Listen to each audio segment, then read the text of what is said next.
There is a relocate opportunity, but they're going to be, oh, nice Hex immediately thrown down. Now the figure dead, turn around, Kenzu is going to get popped. Doesn't even manage to get off the Chronosphere, and now the relocate comes in. Spectre pops that ultimate. They've already cleaned up the whisk, so they're going to go for Yapzor next, as Hao tries to chase down his enemy. KP's going to help him out by throwing out the Doom. Oh, Era needs some help, but unfortunately the whisk gets sent back at just the wrong time. Era is forced to use his ultimate to be able to survive. Moo gets hit by the Sunstrike. He's dropping lower and lower, needs some assistance, and here comes the whisk, just in time to be able to keep him alive. Era looking for two, but is only going to get one. Moo manages to survive, and that's going to be a wipe, leaving both Moo and KP to be the big victors. Off on Kezu, it looks like, as they've got the Doom ready to go. And Kezu's not getting away, certainly not with that Purge. Hey, Era's making his way up with the Doom down. This might be an opportunity for him. Chuan's ready to counter-initiate, though. He gets fierce by beautiful Hex, and Era is blown up.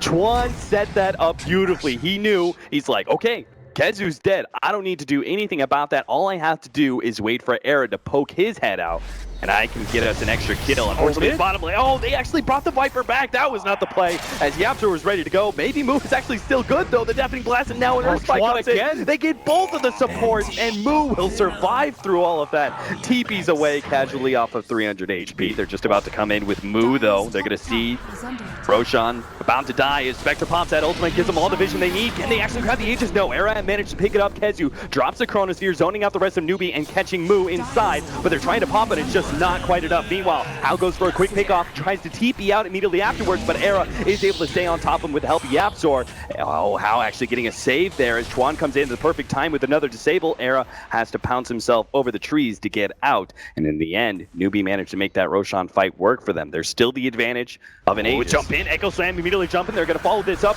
with the Yule Scepter. They're going to try and save this fight, though, as the Spectre ultimate comes in. Yapzor's already low enough. He managed to get off the Fissure, though, blocking in KP even further, and they've definitely got him dead, but is it going to be worth for NoDiggity? They're going to be losing so many members, especially as Era tanks the Doom at the last second, which means he will fall as well. 3 down from NoDiggity. Chronosphere comes in, catching Chuan.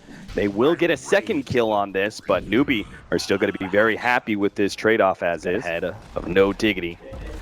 Going to need the team fight initiation of their lives. It's going to start with Era jumping onto Moo and manage to get the Silver Edge proc onto him, but there is going to be save. Nice relocate in the back. They did get the Chronosphere, but only catches one. Looks like he tried to catch the Wisp as well, but no such luck. Yapzor going to have to pop the Echo Slam shortly before he dies, but again, not really much of a dent being put in. Hao just keeps on going straight for Kezu, while the rest of NoDiggity retreat back to their fountain as NewBee take full control of the NoDiggity base.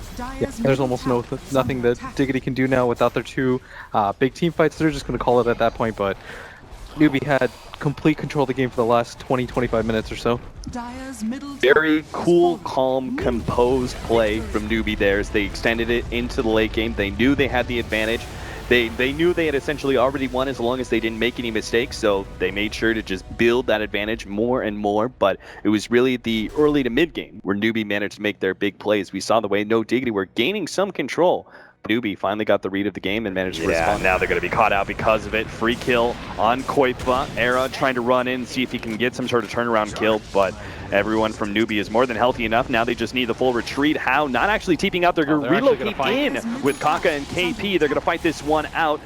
Sable's going on to KP. They're going to identify Kaka first, but this does cost Kezu his life, as I believe KP is going to be able to run him down. Shalgrave comes out at the right time. Meanwhile, Era goes onto the Batrider, who completed the TP out. KP has to dive in real deep in order to get that Kezu kill after the Shalgrave saved his life initially, and is now going to go for a TP away himself. NewBee, meanwhile, Chuan and Hao battling it out with Yapzor, but looks like Chuan is dead as Hao parts way with his support. Oh, that's well worth it for them. They were able to get the kill on the Tinker. Position before, seemingly impossible defense against a NewBee Horde. And again, do not see how it's going to be possible for them to be able to stop NewBee here, but they have to. March of the Machines, trying to loosen things up. The Healing Ward, as well as now the stolen Shadow Wave from Chuan, keeping the two cores of NewBee very much healthy. They've taken a melee Rax, make it a range Rax as well. NewBee just reset, go for bottom. If you're Dig, you kind of have to take this fight. It sucks, but there's no real other options. Absolutely nothing stopping NewBee. Pops the spin. Hao, maybe a little bit early. The Roar's going to come out. They're going on KP. They're actually going to be able to burn through some of his mana here, but now the Primal Roar turnaround as Chuan throws that onto Yapzor as he tries to make his initiation, but absolutely nothing goes off. Quite but dies in the background as Hao jumps in with the Omni Slash. And what was seemingly an inevitable GG call finally comes out from NoDiggity as NewBee established their dominance very firmly here, the wild card stage, continuing their 2-0 streak all the way through. Yeah, they played that so well. It was hard for Dig to find any holes in that strategy.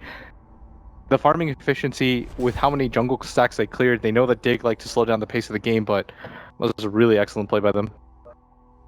All right, well done by NewBee. NoDiggity still have one more shot to be able to get into the 2 slots from the wildcard phase, but they're going to have to face another opponent that's going to be the winner of our next series. Of course, we're going to first talk to our analyst.